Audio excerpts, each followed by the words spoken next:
Olá, sejam bem-vindos à videoaula da Unidade 3, Comunicação e Poder da Comunicação.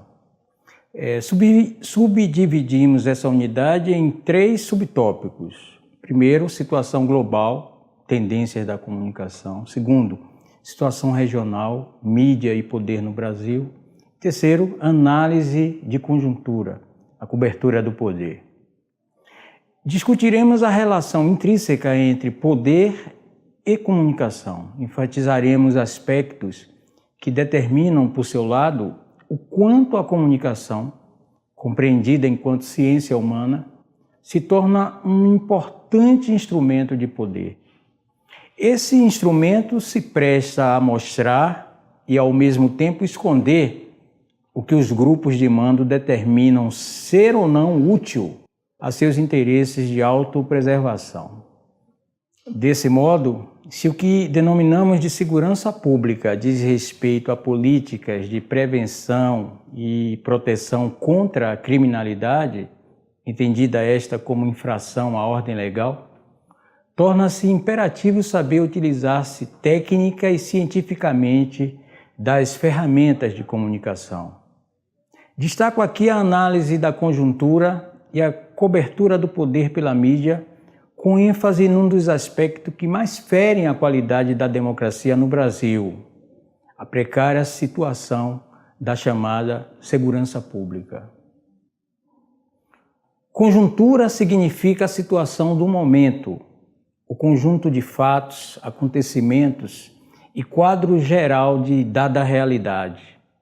É a análise desse conjunto que permite a busca de soluções visando manter ou superar a conjuntura na qual o indivíduo ou a comunidade se encontra. Pegue-se aleatoriamente, à guisa de ilustração, a conjuntura do Brasil neste 2018.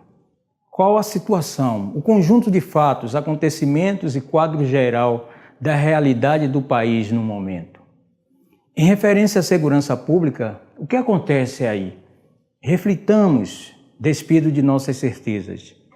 De forma alguma podemos perder de vista que o Estado brasileiro foi instituído a partir da violência de uma sociedade de escravismo colonial, patriarcal, patrimonialista, associada a uma visão teológica jesuítica anti-reforma.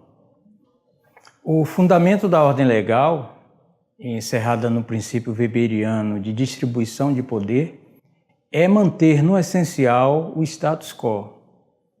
A autoproteção e a autopreservação dos senhores no mando das coisas, no controle das instituições de poder e de demais outras gentes desiguais a si. O enunciado do artigo 144 da Constituição da República diz tratar-se da segurança pública. Em verdade, é o artigo que abre o título 5º da Carta Magna, denominado da defesa do Estado e das instituições democráticas. Trata-se hierarquicamente de defender primeiro o Estado, não importa a sua qualidade, se bom ou iníquo, depois as instituições. Declara o artigo ser a segurança pública exercida para a preservação da ordem pública e da incolumidade das pessoas e do patrimônio.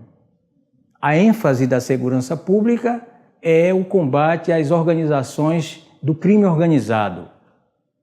Crimes de colarinho branco, a exemplo dos de corrupção envolvendo partidos políticos, agentes públicos em função de poder, etc., aliás, uma endemia no país. Esses crimes têm tratamento diferenciado até mesmo na mídia. Seus praticantes são de outra categoria. Não são o Zé Polvinho, naturalmente tratado pela mídia como meliante, emulando o jargão policial. Os crimes de varejo, esses que não ganham destaque nos noticiários midiáticos. Se ganham, são notinhas ou dramatizações sensacionalistas. Caem na vala comum das estatísticas, sem personificação dos envolvidos, a maioria morador de áreas onde são mantidos os pobres e miseráveis. Na ditadura, a segurança pública obedecia à doutrina de segurança nacional, esta concebida nos centros de formação das Forças Armadas nos Estados Unidos da América, no contexto da Guerra Fria. Militares latino-americanos, incluindo brasileiros, ali foram alunos dedicados. Irradiada pela Escola Superior de Guerra, tal doutrina foi aplicada no Brasil pelo Serviço Nacional de Informação e os DOI-CODE, Departamento de Operações de Informações, Centro de Operações de Defesa Interna, em todo o país. Iniciada a abertura política que os generais estabeleceram para ser lenta, gradual e restrita, durante o governo de Ernesto Geisel, de 74 a 1979, e, enfim, devolvido o poder de mando aos civis em 1985, uma nova conjuntura política se inaugura com a volta de eleições diretas para a presidência da República em 1989. Concretamente, o Brasil se democratiza, mas a estrutura, inclusive de formação militar das polícias, pouco avança. Mantém-se o tensionamento que opunha no passado a força policial armada à parte da sociedade civil menosprezada pelos mandarins da República. A cultura do confronto, da desconfiança entre as partes, sobrevive até hoje. Distensionar essa relação seria tarefa para sucessivos e todos os governos. É um trabalho de décadas a continuar a afirmação do Estado democrático de direito receitado na Constituição. Porém, cabem as perguntas. É do interesse dos caciques à frente dos poderes constituídos, independentemente de sua coloração política partidária, que isso ocorra?